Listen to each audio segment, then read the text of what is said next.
Right, so a terrible thing has happened. I've had to put my shoes on.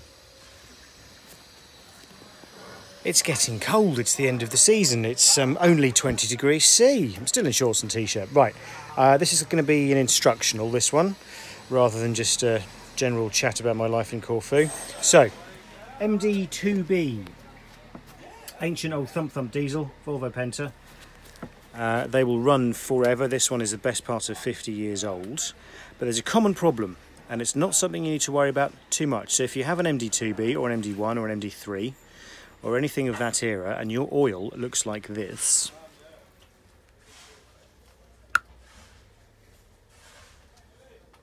it's not even oil anymore. It's an emulsion of oil and seawater and goodness knows what. There's a simple fix generally, and I'll show you how to do it. I've just realised I said it's nothing to worry about. Obviously, if your oil is that colour, it's definitely something to worry about. You can't run your engine like that. But unlike many engines, with a lot of engines, if you have oil in the water, it's usually a head gasket problem. It can be a corroded cylinder liner. All of these are big problems. They're engine out, well, at least engine apart in a big way to fix. So the problem with these old engines stems to this. Yes, it's your water pump.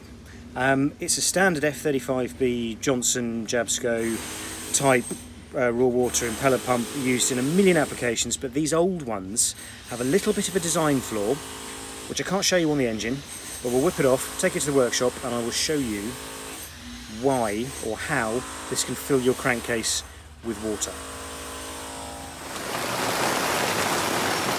It might be raining now, maybe.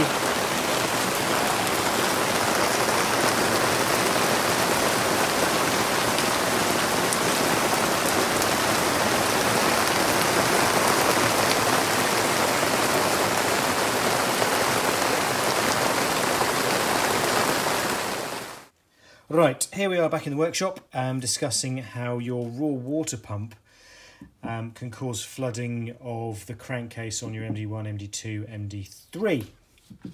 So it's a very standard impeller pump. It's Johnson F35B-9, I understand, used in so many applications it's not even worth discussing.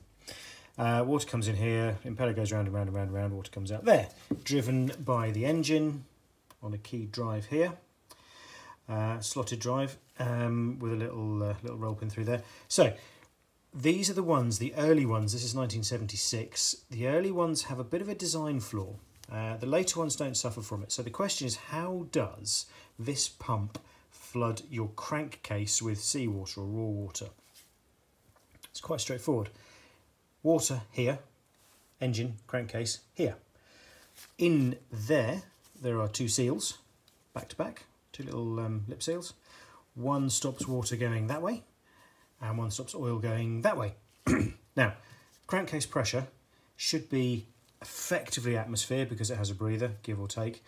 The pressure from the water pump should almost be a zero pressure system because, of course, this is also vents to atmosphere at the exhaust elbow, but because of the heat exchanger tubes and going through the manifolds if it's a raw water cooled engine, etc., the pressure here in the water side is always going to be a little bit higher than the pressure here, the crankcase side. So these seals' jobs really are to stop the water coming this way. In the newer type of pump, there is a hole drilled here. In fact, this piece is longer and there's actually slots and inspections, but crucially, there is no hole drilled here. So if one of these little seals were to wear, or if the shaft were to wear, the slightly higher pressure seawater on this side will migrate through here and come out here. The hole allows any leakage to drip out. So it's a fail passive system in the new ones where you have a hole. This one without a hole, if those seals go, you're going to get water in the engine. So normally it would just be a case of replacing the seals, unless you're unlucky, which sometimes you are. Now bear in mind this is nearly 50 years old. Seals, you know, replace whatever. Unfortunately, I don't know if the camera catches this, we have wear here. And that is where, would we focus, will we focus, will we focus?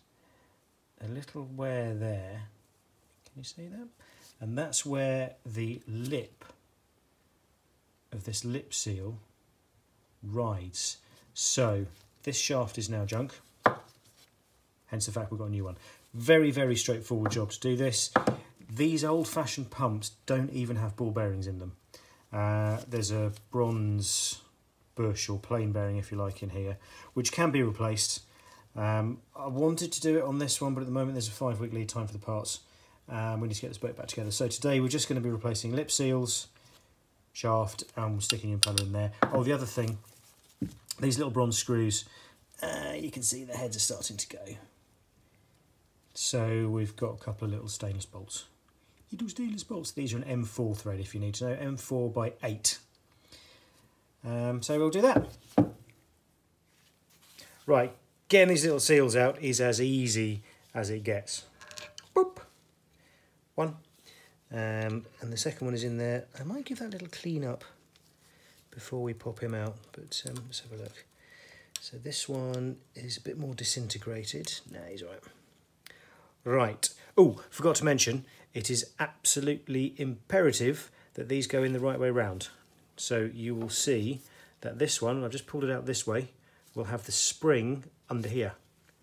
Oh look, oh, oh look, there it is. Well, it's in there, trust me, it's a bit rotten and rusty. So this one goes in spring side down. These little seals work, they seal against the spring side. I've got water coming this way, so it's going against the spring side. Poof, in there, okay? Doesn't work the other way around. Have to go in the right round. So that one went in that way, and this one went in that way. So they are, oh, it's difficult to show you, they are back to back effectively, like that. So spring side here and spring side there. Make sure you put them in the right way around. We'll give this a little clean up in there. It's a bit full of rust and gunk, and we'll push the new ones in. It is literally a push.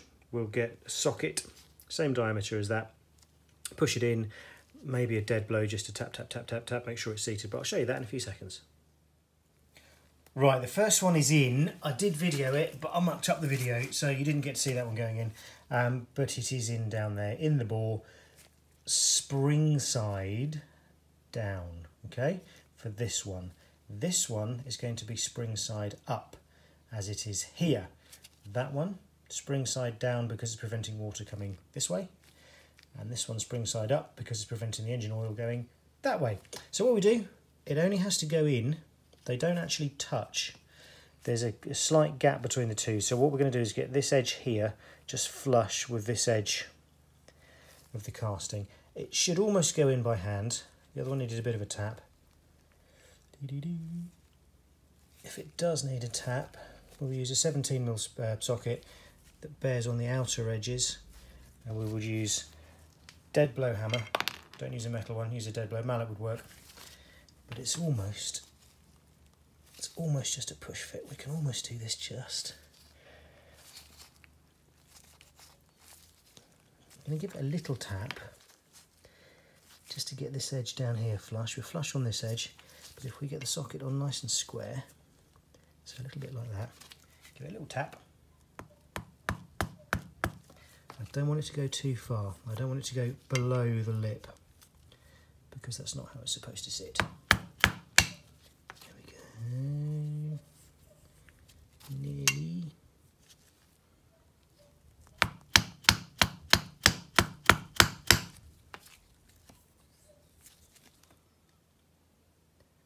I would call that flush, would you? I would say that's flush. Lovely, that's it. Easy. Okay, there we go. New seals are in. New shaft is in. The roll pin I've reused. Roll pins, you have to be careful. You need to make sure that it's still an interference fit through there, because the last thing you want is this falling off into your timing case, crankcase. New impeller, bit of lube in there, ready to go.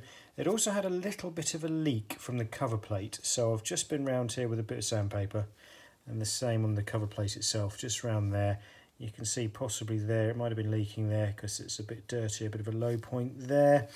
The cover plate's looking a little bit sorry.